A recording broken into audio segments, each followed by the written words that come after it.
Good morning, everybody, and welcome to College Worship. Live in harmony with one another. The human species is incredibly diverse. Since the species evolved in Africa 500,000 years ago, our species has evolved into a wide range of ethnic diversities. Throughout history, there is evidence of a diversity of sexual orientation and gender identity. And as a species, we've developed cultures which include diverse belief systems and religions. And we're all different, so our abilities vary. We have diverse abilities, both physically and mentally. In the UK, we have an Act of Parliament, a set of laws called the Equality Act 2010, and they reflect the diversity of our population. Within that Act, there are 9 characteristics. These are people who have been identified to having experienced past discrimination.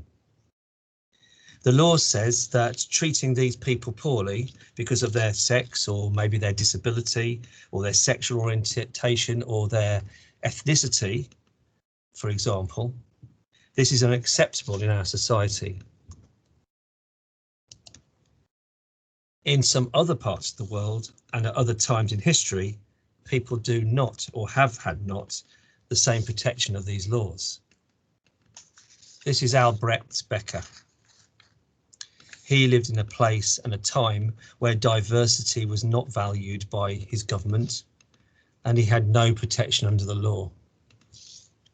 Albrecht Becker was a designer, and he lived in the town of Würzburg in Germany with his partner Joseph. In 1935, they were both arrested by orders of the Nazi government. They were put on trial for being gay and sent to prison.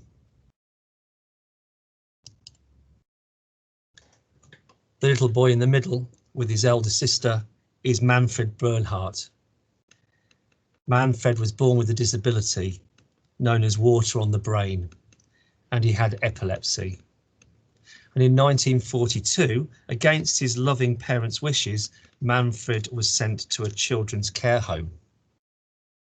The family did not realise that the Nazi government-run home ran a secret programme where doctors and nurses killed the patients in their care. Next is Amelie Schiach. Her family were Roma. That's a minority ethnic group that live in Europe. The Nazi government sent Amelie to a children's home and her father to a concentration camp in Dachau. They hadn't done anything wrong. They committed no crimes. And in 1944, Amelie was sent to a Nazi concentration camp, the one in Poland known as Auschwitz.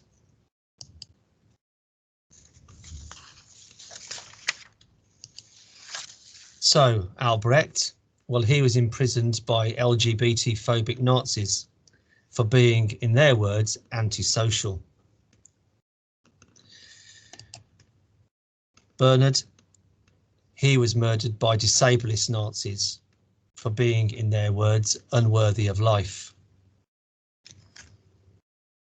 And Amelie, she was imprisoned, starved by racist Nazis for being, in their words, racially inferior.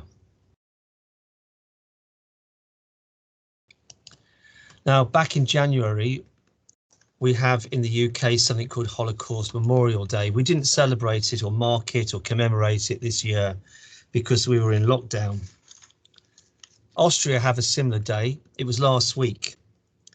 In Austria, their Remembrance Day is known as the National Memorial Day Against Violence and Racism in memory of the victims of National Socialism. And National Socialism is the ideology of the Nazi Party.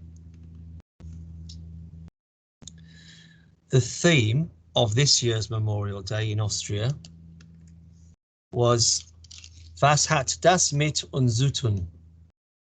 What does that have to do with us? So what has the Holocaust, what has the murder of 6 million Jews, what has the murder and imprisonment of LGBT plus people, disabled people and minority ethnic people by the Nazis in the 1930s and 40s, what has that got to do with us? Well, you might be thinking, I'm not LGBT phobic, I'm not disableist or racist. Am I? Well, let's think of a few things. It's worth asking that question. Do you ever hear offensive words, offensive language, slurs on LGBT people, demeaning disabled people? Do you ever hear the excuse, oh, it's just banter, my friends don't mind, we're just having a bit of fun, when these sort of words are being used? And worse. And do you ever see graffiti using the symbol of basically the murdering racist Nazi party of the 1930s and 1940s? These things happen around us in our society today. Well, last year in lockdown 1, we invited all of the Black, Asian and minority ethnic children who identify as Black, Asian or minority ethnic in our school to complete this survey to find out what their experiences were of school. And here is some of the recommendations that they made. One person said, we ought to teach students in this school about people of colour and different cultures and religions. For example, about Black history or about Auschwitz, to help students reflect on discrimination, because that's what they'd experienced. Perpetrators of racist banter should be educated on the effects, not just punished. Education of why it's wrong to use racist banter was identified by Black, Asian and minority ethnic children who come to this school. And students should be educated about racist comments and the negative effects of racism, the negative effects of racism, something that we all need to know about, but pupils who are BAME are more likely to experience. This is something that we're committed to do as a college, to teach, to educate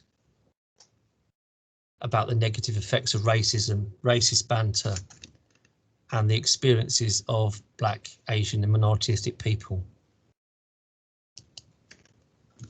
We've also embarked on a project this year, much of it being done at the moment behind the scenes because of lockdowns, called the Rainbow Flag Award. We're working towards achieving the Rainbow Flag Award. There are a number of statements that we are working to agree with or to meet. And here's some of them. For example, we want our staff to be able to recognise and consistently challenge and report LGBT phobia.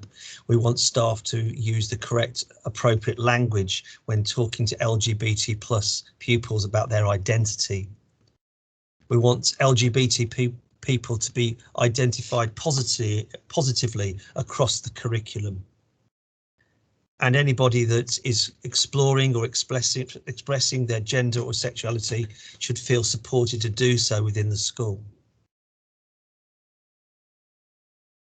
So we are committed to making the life of LGBT people, whether it be pupils or staff, a positive experience within our community.